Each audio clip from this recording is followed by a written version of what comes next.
எனதருமை மாணவ நண்பர்களே, வருங்கால அரசு அதிகாரிகளே, அனைவருக்கும் வணக்கம். நான் உங்கள் பொன்வேல் பாண்டியன், நடப்பு நிகழ்வுகள் ஆசிரியர். இன்றைய தினத்தில் நம்ம பார்க்க போகிறது மார்ச் மாதத்துக்குரிய நடப்பு செய்திகள், அதாவது மார்ச் 3ஆம் தேதிக்குரிய தினசரி நடப்பு செய்திகளை அருமையான முறையில் தொகுத்து வழங்க போகிறோம். சரிங்களா? உள்ளடக்கங்கள், அதுக்கப்புறம் அந்த உள்ளடக்கத்தில் என்னென்ன விரிவான செய்திகள் நம்ம பார்க்க போகிறோம். அந்த விரிவான செய்தியில் சப்ஜெக்ட் என்ன இருக்குது, ஸ்ட்ராட்டஜிக்கு என்ன இருக்குது, போனஸ் கேள்விகள், சூப்பர் சிக்ஸ் கேள்விகள், வாய்ப்பு கிடைக்கும்போது ரிவிஷன், இப்படி நிறைய சிறப்பு அம்சங்களை கொண்டு ஒவ்வொரு நாளும் அவ்வளோ ஹார்ட் ஒர்க் பண்ணி இந்த நடப்பு செய்தியை தொகுத்து வழங்கிட்டு இருக்கிறேன். நல்லா பயன்படுத்திக்கோங்க. இந்த வருஷம் நம்ம அருமையான ஒரு அரசு பணியை உறுதி செய்யணும். ஓகேவா? என்னோட ஹார்ட் ஒர்க்கை டெய்லி கொடுக்குறேன். நீங்கள் செய்ய வேண்டியது மறுபடியும் சொல்கிறது தான், நோட்டு போட்டு எழுதிக்கோங்க. வீடியோ ஃபுல்லாக பார்த்துட்டு கேட்குற கேள்விகளுக்கு பதில் சொல்லுங்கள். எக்ஸாம் டைமில் எதுவுமே உங்களுக்கு மறக்காது. அப்போ தான். சரியாம்மா? ஆரம்பிக்கலாமா? இன்றைய தினத்துக்கான நடப்பு செய்திகள் மார்ச் 3ஆம் தேதிக்குரியது. நம்முடைய ஹார்ட் ஒர்க் பிடிச்சி அப்படின்னா நம்ம சேனலை சப்ஸ்கிரைப் பண்ணி வச்சுக்கோங்க. ஓகேவா? லைக் பண்ணுங்கள். ஓகேவா? அதே மாதிரி கேட்குற கேள்விகளுக்கு சூப்பராக பதில் சொல்லுங்கள். அதுதான் எனக்கு ஒரு என்கரேஜிங்காக இருக்கும். சரிங்களா? ஆரம்பிக்கலாம். மார்ச் 3ஆம் தேதிக்கு நடப்பு செய்திகள். ஃபஸ்ட்டு உள்ளடக்கம். அதில் ஃபஸ்ட் என்ன பார்க்க போகிறோம் அப்படின்னா, மார்ச் 3ஆம் தேதியில் என்ன முக்கிய தினங்கள் இருக்குது அதை பார்க்க போகிறோம். சூப்பரான தலைப்புகள். அடுத்து தமிழ்நாட்டில் அகழ்வு ஆராய்ச்சி நடைபெறும். ஒரு 8 புதிய இடங்கள், ஏற்கனவே நிறைய இடங்கள் இருந்தாலும் ஒரு 8 இடங்களாக புதுசாக இருக்குது. இந்த 8 இடங்களையும் அகழ்வு ஆராய்ச்சி பணிகள் நடத்துவதற்கு எங்களுக்கு பெர்மிஷன் கொடுங்க அப்படின்னு சொல்லிட்டு தமிழ்நாடு அரசு மத்திய அரசுகிட்ட ஒரு கோரிக்கை வச்சுருக்கிறாங்க. அந்த 8 இடங்கள் என்னன்னு சொல்லி பார்க்கலாம். அதுக்கப்புறம் தமிழ்நாடு அரசின் முக்கியமான ஒரு திட்டம் தமிழ்நாடு நகர்ப்புற வாழ்விட மேம்பாட்டு வாரியம். இதோட பழைய பேர் என்ன, இது எப்போ இந்த பேரை மாற்றினாங்க, இதுக்கு எதற்காக இது தொடங்கப்பட்டது, அதை நம்ம பார்க்க போகிறோம். அதனைத் தொடர்ந்து ஹார்மோஸ் நீரிணை, ஸ்ட்ரெய்ட் ஆஃப் ஹார்மோஸ் அப்படிங்கிறது வேர்ல்டு ஜியாகிரபியில் ஒரு முக்கியமான ஒரு இடமா வந்துட்டு இருக்குது. அது ஏன் இது நியூஸில் வந்திருக்கு அப்படிங்கிறத பார்க்க போகிறோம். அதனைத் தொடர்ந்து முக்கியமான ஒரு வரி செய்திகள், ஓகேவா, ஒரு லைனில் ஆனால் ரொம்ப முக்கியமான செய்தியை பார்க்க போகிறோம். அதுக்கப்புறம் கடைசியாக, ஓகேவா, இந்தியாவிற்கு கனடா யுரேனியம் விநியோகம். இந்தியாவும் கனடாவும் அப்பப்போ சண்டை போட்டுட்டு ஒரு மாதிரி எதிர்மறை கருத்துக்களை சொல்லிட்டு இருந்தாங்க. அந்த கனடா நாடானது இந்தியாவிற்கு யுரேனியத்தை விநியோகம் செய்வதற்கு ஒப்பந்தம் போட்டுக்கிறாங்க. ரொம்ப ரொம்ப முக்கியமான ஒரு செய்தி. சரிமா? அதுக்கப்புறம் இறுதியாக சூப்பர் சிக்ஸ் கேள்விகள். இப்படி சூப்பரான விஷயங்களை கொண்டு இன்றைய தினத்திற்கான நடப்பு செய்திகள் நம்ம பார்க்கலாம். சரியா? ஓகே. மார்ச் 3ஆம் தேதி உலக வன விலங்கு தினம். சரியா? ரொம்ப ரொம்ப முக்கியமானது. உலக வன விலங்கு தினம் மார்ச் 3ஆம் தேதியில். சரிங்களா?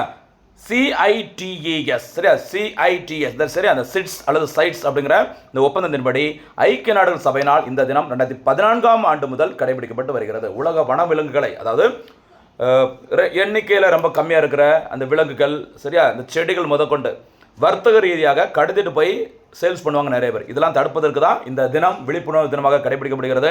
உலக வனவிலங்கு தினம் 2013ஆம் ஆண்டில் அறிவிக்கப்பட்டது. எந்த ஒப்பந்தத்தின்படி? CITES. அதன் பிறகு 2014ஆம் ஆண்டில் முதல் முறையாக இந்த உலக வனவிலங்கு தினம் கடைபிடிக்கப்பட்டது. சரியாமா? ரொம்ப முக்கியமானது, ஞாபகம் வச்சுக்கோங்க.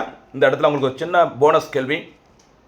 அந்த CITES அதோட விரிவாக்கம் என்ன? அதுக்கப்புறம் இன்னொரு அமைப்பு சொல்கிறேன், WWF. அதனோட விரிவாக்கம் என்ன, அது எங்கே இருக்குது? அதுக்கப்புறம் இன்னொரு அமைப்பு IUCN. சரி, IUCN அமைப்பு. சரியா? அப்போ இதெல்லாம் CITES, WWF. இந்த சண்டை போடுவாங்களா அந்த WWF இது கிடையாது. சரியா? வனவிலங்குகள் தொடர்புடையது. அதுக்கப்புறம் IUCN. இந்த 3 அமைப்புகளும் ரொம்ப முக்கியமானது. நிறைய எக்ஸாம்பிள் கேட்டுக்கிறாங்க. தயவுசெய்து இதை கொஞ்சம் தேடி பார்த்து போனஸ் கேள்வியை பதில் சொல்லுங்கள். சரியாமா? அடுத்த செய்தி, தமிழ்நாட்டில் அகழ்வு ஆராய்ச்சி பணிகள் நடைபெறும். ஒரு 8 புதிய இடங்கள். சரியா? 2025-26 தமிழ்நாடு பட்ஜெட்டில், அதாவது போன பட்ஜெட்டில் அறிவிச்சிருந்தாங்க. அது எந்தெந்த இடங்கள் எங்கே இருக்குது அப்படிங்கிறத பார்க்கலாம். ஃபர்ஸ்ட்டு சிவகங்கையில் அமைந்துள்ள கீழடி. என்ன புதிய இடம்னு சொல்லிட்டு கீழடின்னு சொல்லலாம். கீழடியில் ஏற்கனவே 10 கட்டங்களாக அகழ்வு ஆராய்ச்சி பணிகள் மேற்கொள்ளப்பட்டுள்ளது.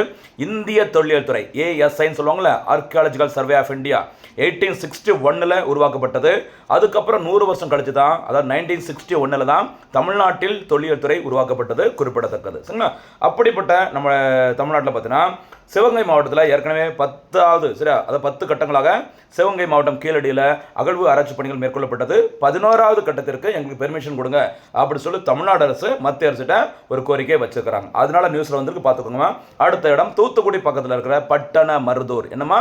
தூத்துக்குடி பக்கத்தில் இருக்கிற பட்டணமருதூர் அகழ்வு ஆராய்ச்சி பணிகள் எங்கே? தூத்துக்குடி, மறக்காதீங்க. சரியா? ஒரு நாகேஷ் ஒரு பழைய படத்தில் ஒரு பாட்டு வரல, நல்ல மெட்ராஸ் அப்படிலாம் பாட்டு பாடிட்டு ஒரு பனைமரம் அப்படியே கடற்கரையால் போவாங்கள்ல, அது இந்த இடம் தான், தூத்துக்குடி தான். சரியா? தூத்துக்குடி பட்டணம் அப்படின்னு நினச்சிக்கோங்க. பட்டணமருதூர், தூத்துக்குடி. ஓகேவா? ஏற்கனவே தூத்துக்குடியில் உங்களுக்கு தெரிஞ்சிருக்கும் ஆதிச்சநல்லூர், சிவகலை, கொர்க்கை. எந்த இடம்லாம்? ஆதிச்சநல்லூர், சிவகலை, கொர்க்கை 3 இடங்களில் அகழ்வாராய்ச்சி பணிகள் நடைபெற்று வருகிறது. புதுசாக உள்ள இடம் இந்த பட்டணமருதூர். சரியாமா? அடுத்தபடியாக தென்காசியில் கரிவளம் வந்த நல்லூர். என்ன இடமா? தென்காசி கரிவலம் வந்த நல்லூர். சரியா, தென்காசி அப்படிங்கிறது திருநெல்வேலியிலிருந்து பிரிக்கப்பட்ட மாவட்டம். சரியா, திருநெல்வேலி, தென்காசி, ஓகேவா, தூத்துக்குடி இந்த ஏரியாவில் இருக்க பசங்கள்லாம் பார்த்தீங்கன்னா கொஞ்சம் பார்க்குறதுக்கு கருப்பாக தான் இருப்பாங்க. கரி, சரி, கரி அப்படின்னா கருப்பு. தென்காசி திருநெல்வேலியிலிருந்து பிரிக்கப்பட்ட மாவட்டம், ஞாபகம் வச்சுக்கோங்க, மறக்கக்கூடாது. சரிங்களா, கொஞ்சம் லிங்க் பண்ணிக்கோங்க ஏதோ ஒரு வகையில். அடுத்து நாகப்பட்டினம். நாகப்பட்டினத்தில் அகழ்வாராய்ச்சி பணிகள் நடைபெறும் இடம் நாகப்பட்டினம், சிறிய மாவட்டம், அதனால் இடமும் அதே தான். ஓகேவா, ஈஸியாக ஞாபகம் வச்சுக்கலாம். அடுத்து கடலூர் மணிக்கொல்லை. சரி, கடலூரில் அகழ்வு ஆராய்ச்சி பணிகள் நடைபெற்று வரும் ஏற்கனவே உள்ள ஒரு இடம் மருங்கூர், வள்ளலாரின் பிறந்த ஊர். சரி, கடலூரில் மருங்கூர் அப்படிங்கிற இடத்துல அகழ்வாராய்ச்சி பணிகள் நடைபெற்று வருகிறது. அங்கே புதுசாக ஒரு இடத்த சொல்லியிருக்கிறாங்க, அகழ்வாராய்ச்சி பணிகள் நடத்த போகிறோம் அப்படின்னு சொல்லிட்டு. அந்த இடத்துக்கு பேர் தான் என்னமா, மணிக்கொல்லை. கடலூர், கடலை, வேர்க்கடலை இருக்குல்ல, மணியாக இருக்கும். அப்படி பார்த்தீங்கன்னா அப்படி கொடுக்குன்னா சத்தம் வரல, அப்படி நினச்சிக்கோங்க. ஏதாவது ஒன்று லிங்க் பண்ணிக்கோங்க, அவ்வளோதான். ஓகேவா. அடுத்தபடியாக கள்ளக்குறிச்சி. சரியா, கள்ளக்குறிச்சியில் அகழ்வு ஆராய்ச்சி பணிகள் நடைபெறும் இடம் ஆதிச்சநல்லூர். சரியா, கள்ளக்குறிச்சி, ஆதிச்சநல்லூர், ஆதிச்சநல்லூர், தூத்துக்குடி. இங்கே நம்ம பார்க்குறது ஆதிச்சநல்லூர், மறக்காதீங்க. சரியாம்மா. அடுத்தபடியாக கோவை. சரியா, கோவை மாவட்டத்தில் அகழ்வு ஆராய்ச்சி பணிகள் நடைபெற உள்ள இடம் வெள்ளலூர். சரியா, வெள்ளலூர்னா வெளுத்திருப்பாங்க, வெள்ளையாக இருப்பாங்க அப்படின்னு நினச்சிக்கோங்க. சரியா, கோவை நல்ல ஒரு சூப்பரான கிளைமேட்டாக இருக்கும். என்னை மாதிரி கருப்பாக இருக்காங்க கூட கோயம்புத்தூர் போனால் இப்படி ஆயிடலாம், நல்ல வெள்ளையாயிடலாம். கோவை, வெள்ளலூர், கருப்பு, கரி, தென்காசி, மறக்காதீங்க. சரியா, தென்காசி ஒரு காலத்தில் எங்களை திருநெல்வேலி மாவட்டத்தில் தான் இருந்தது. சரிங்களா, குற்றாலம் திருநெல்வேலியில் இருக்குது அப்படின்னு பெருமையாக சொல்லிட்டு இருந்தோம். அந்த குற்றாலம் இப்போ எங்கே போயிருச்சுது, தென்காசி மாவட்டத்துக்கு போயிருச்சுது. அடுத்த எடுத்து போகலாமா, சேலம். சேலத்தில் பார்த்தீங்கன்னா தெலுங்கனூர் அப்படிங்கிற இடத்துல அகழ்வாராய்ச்சி பணிகள் நடைபெற உள்ளது. செல்லூர் சொல்லி பாருங்கள், ஏதோ ஒரு வகையில் கனெக்ட் ஆகும், ஈஸியாக நம்ம வச்சுக்கலாம். சரியா, ஓகே. இது வந்துட்டு புதுசாக அறிவிச்சிருக்கிற 8 இடங்கள். இதற்கு முன்னாடி 2024ஆம் ஆண்டில், ஓகேவா, தமிழ்நாடு தொழில் துறை, இந்திய தொழில்துறை சப்போர்ட்டில் பார்த்தீங்கன்னா அகழ்வு ஆராய்ச்சி பணிகள் நடைபெற்ற இடங்கள் ஒன்று திருமலாபுரம். சரி, அந்த திருமலாபுரம் இருக்கிற கடைசி லைனில் இந்த திருமலாபுரம் அப்படிங்கிறது எங்கேமா இருக்குது, தென்காசியில் தான் இருக்குது. தென்காசி எங்கிருந்து பிரிக்கப்பட்டது, திருநெல்வேலி, திருமலாபுரம். அப்படி திருநெல்வேலியில் போட்டக்கூடாது, திருநெல்வேலியில் பிரிக்கப்பட்ட இடம் தென்காசி. அங்கே இருக்கிற இடம் தான் திருமலாபுரம், கரிவலம், வந்தநல்லூர், ரெண்டுமே தென்காசி. அடுத்து சென்னானூர். சரியா, சென்னானூர் அப்படின்னா எங்கே இருக்குமா, கிருஷ்ணகிரியில் ஏற்கனவே மயிலாடும் பாறை. சரியா, மயில் ஆடும் பாறை. சரியா, நல்ல மயில் பாறை மேலே டான்ஸ் ஆடுது, ஒரு மயில் இறகு கீழே விழுந்துருது, அதை எடுத்து தான் கிருஷ்ணர் தலையில் வச்சுக்கிறாரு. சரிங்களா, மயில் ஆடும் பாறை, கிருஷ்ணகிரி மாவட்டம். அதே மாதிரி பழைய லிட்டில் கிருஷ்ணாவுக்கு பிடிச்சது வெண்ணெய், இப்போ இருக்கிற கிருஷ்ணருக்கு பிடிச்சது சென்னா அப்படின்னு நினச்சிக்கோங்க. சென்னனூர், கிருஷ்ணகிரி லிங்க் பண்ணிக்கோங்க. ஓகேவா. அடுத்து கொங்கல் நகரம் திருப்பூரில் இருக்குது. சரியா, திருப்பூரில் நிறைய கொலை சண்டை, ஓகேவா, அப்படி நடந்துருக்குன்னு தெரியும் நினைக்கிறேன். இந்த பனியன் அப்புறம் ஆடை தயாரிப்பாளரில் நிறைய பிரச்சனை போயிட்டு இருக்கும்போது திருப்பூர் அப்படிங்கிறது கொலை நகரமாக மாறிட்டு இருக்கு அப்படின்னு சொல்லிட்டு ஹெட்லைனில் போட்டிருந்தாங்க. அதனால் கொங்கல் நகரம், கொலை நகரம், திருப்பூர், ஏதோ ஒன்று லிங்க் பண்ணிக்கோங்கம்மா, சும்மா சொல்கிறேன். அடுத்து நம்ம ஏற்கனவே சொன்னேன் மருங்கூர் எங்கே இருக்குது, கடலூர், மறக்காதீங்க. சரியா, வள்ளலார் இரு, ராமலிங்க அடிகளார் இரு, வடலூர் இரு, மருதூர் இரு, மருங்கூர் இரு. சரிங்களா, ஞாபகம் வச்சுக்கோங்க, ரொம்ப ஈஸியாக ஞாபகம் வச்சுக்கலாம். இருன்னு வந்துச்சுனாலே அது கடலூர் ஞாபகம் வரணும், மறக்கக்கூடாது. சரியாம்மா. அடுத்து முக்கியமான ஒரு செய்தி பாருங்கள், ரொம்ப முக்கியமானது, அடிக்கடி எக்ஸாமில் கேட்டது. தமிழ்நாடு நகர்ப்புற வாழ்விட மேம்பாட்டு வாரியம். சரி, தமிழ்நாடு அர்பன் இந்த ஹேபிட்டட் டெவலப்மெண்ட் போர்டு அப்படி சொல்லுவாங்க. பாருங்கள், தமிழ்நாடு குடிசை பகுதிகள், அதாவது ஸ்டார்டிங்கில் தமிழ்நாடு குடிசை பகுதிகள் மேம்படுத்துதல் மற்றும் இசைவு சட்டம் 1971 மூலம் உருவாக்கப்பட்டது எப்போன்னு சொல்லி பார்த்துக்கோங்க.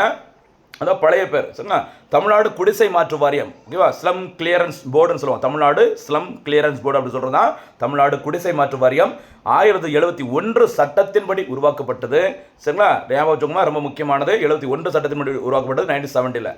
புதிய பெயர். சரிங்களா, இதற்கு அதாவது இந்த தமிழ்நாடு குடிசை மாற்று வாரியத்தை உருவாக்கினது அப்போதைய முதலமைச்சர் கலைஞர் மு கருணாநிதி அவர்கள். ஓகேவா. அதன் பிறகு 2021 தமிழ்நாட்டின் அதாவது 16வது சட்டமன்ற தேர்தலில் வெற்றி பெற்று தமிழ்நாட்டின் புதிய முதல்வராக பதவியேற்றவர் M.K. ஸ்டாலின் அவர்கள். ஸ்டாலின் அவர்கள் முதலமைச்சர் வந்த உடனே இந்த தமிழ்நாடு குடிசை மாற்றுவதற்கு பெயர் மாற்றம் செய்யப்பட்டது. என்ன பேர், தமிழ்நாடு நகர்ப்புற வாழ்விட மேம்பாட்டு வாரியம் என்பது குறிப்பிடத்தக்கது. சரியாமா. ஓகே, நிறுவப்பட்ட ஆண்டு, அதாவது இந்த தமிழ்நாடு குடிசை மாற்று வாரியம் 1971 சட்டத்தின்படி செப்டம்பர் 1970 முதல் இது நிறுவப்பட்டது. ஞாபகம் வச்சுக்கோங்க. சரியாமா. அடுத்தபடியாக நோக்கம், இது எதற்காக அப்படின்னு பார்த்தீங்கன்னா, குடிசை பகுதி மக்களை மேம்படுத்த வேண்டும், அடுக்குமாடி குடியிருப்புகளை வழங்க வேண்டும். அதே மாதிரி இந்த திட்டத்தின் கீழ் செயல்படுத்தப்படும் முக்கிய திட்டங்கள் குடிசை பகுதி மேம்பாடு, மறுவாழ்வு, மறு குடியமர்வு, இது எல்லாமே இந்த திட்டத்தின் முக்கியமான நோக்கம் என்பது குறிப்பிடத்தக்கது. நிறைய எக்ஸாம்பிள் கேட்டுக்கிறாங்க, மறக்காதீங்க. சட்டம் 71, ஆனால் அது நிறுவப்பட்டது 1970. கலைஞர் அவர்களால் பெயர் மாற்றம் செய்யப்பட்டது. இந்த தமிழ்நாடு குடிசை மாற்று வாரியம் பெயர் மாற்றம் செய்யப்பட்டது 2021. புதிய பெயர் தமிழ்நாடு நகர்ப்புற வாழ்விட மேம்பாட்டு வாரியம். சரியா? அடுத்து இந்தியன் ஜாகிரபி மட்டும் இல்லை, வேர்ல்டு ஜாகிரபி வரைக்கும் ரொம்ப முக்கியமான ஒரு செய்தி, ஹார்மோஸ் நீரிணை. சரியா? ஸ்ட்ரெயிட் ஆஃப் ஹார்மோஸ் அப்படி சொல்லுவாங்க. இது ஏன் வந்து நியூஸில் வந்து உங்களுக்கு தெரிஞ்சிருக்கும், ஈரான் நாட்டிற்கும் இஸ்ரேல் நாட்டுக்கும் அமெரிக்கா பிரச்சனை போயிட்டு இருக்கும்போது இந்த நீரிணையை நாங்கள் இழுத்து மூடுறோம் அப்படிங்கிற மாதிரி ஈரான் அரசு சொல்லியிருக்கிறாங்க. அதனால உலக நாடுகளுக்கு அந்த எண்ணெய், சரியா, அந்த பெட்ரோல் டீசல்லாம் வந்து வழங்குவது தடை செய்யப்பட்டுள்ளது அப்படின்னு செய்தியில் வந்ததுனால இது முக்கியத்துவம் வருது. பாருங்க, இந்த ஹார்மோஸ் நீரிணையானது பாரசீக வளைகுடாவையும், சரியா, கல்ஃப் ஆஃப் சொல்லுவாங்களே, இந்த பாரசீக வளைகுடாவையும் ஓமன் வளைகுடாவையும், ஓகேவா, இணைக்கும் ஒரு மிக முக்கியமான ஒரு குறுகலான கடல் வழி பாதை, ஒரு நீர்வழி பாதை. சரிங்களா? இதோட மொத்த அகலமே கிட்டத்தட்ட 55 கிலோமீட்டர் தான் சொல்றாங்க. இது வடக்கே ஈரான் நாடும் தெற்கே ஓமன் நாடும் ஐக்கிய அரபு அமீரகம் அமைந்துள்ளன. ரொம்ப முக்கியமானது, எண்ணெய் வளங்கள் அதிகமாக இருக்கிற இந்த நாடுகள். சரிங்களா? ஓகே. உலக கச்சா எண்ணெய் விநியோகத்தில் கிட்டத்தட்ட 20%, சரிங்களா, அந்த கப்பலை ஏற்றி சொல்லக்கூடிய 20% கப்பல்கள் எது வழியாக தான் போகுதுமா, இந்த ஹார்மோஸ் நீரிணை வழியாக தான் போகிறதுனால பெட்ரோல் டீசல் வந்துட்டு அவ்வளோ ஈஸியாக கிடைக்காதுன்னு சொல்கிறாங்க.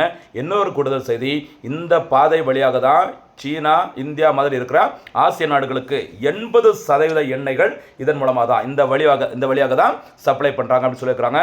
இன்னும் குறிப்பிட்டு சொல்கிறதா இருந்தால் இந்தியாவிற்கு வரும் அந்த எண்ணெய், கச்சா எண்ணெய் பார்த்தீங்கன்னா 40% இந்த ஸ்ட்ரெயிட் ஆஃப் ஹார்மோஸ் வழியாக தான் வருகிறது. இந்த ரூட்டை இழுத்து மூணதுனால பெட்ரோல் டீசல் தட்டுப்பாடு வரலாம், விலையேற்றம் அதிகமாக இருக்கலாம் அப்படின்னு சொல்லியிருக்கிறாங்க. சரிங்களா? அடுத்தபடியாக இன்று தெரிஞ்சிருக்கான முக்கியமான சில ஒருவரி செய்திகள். ஃபர்ஸ்ட் பாயிண்ட், ஈரான் நாட்டின் முக்கிய அணு உலையின் பெயர் நட்டான்ஸ். இந்த நட்டான்ஸ் டெய்லி நியூஸில் வந்துருக்குது. அமெரிக்கா, ஈரான், அந்த இஸ்ரேல் பிரச்சனை போயிட்டு இருக்கும்போது ஈரான் நாட்டில் இருக்க முக்கியமான ஒரு அணு உலை அமைந்துள்ள இடம் இந்த நட்டான்ஸ் அப்படி சொல்லுவாங்க. அந்த நட்டான்ஸ்க்கு மேலே அட்டாக் நடந்திருக்குது அப்படின்னா பயங்கரமாக அந்த கசிவு, சரி, அந்த அணு கசிவு இருக்கலாம் அப்படின்னு சொல்லியிருக்கிறாங்க. பார்க்கலாம் என்ன அப்படின்னு சொல்லிட்டு. சரிங்களா?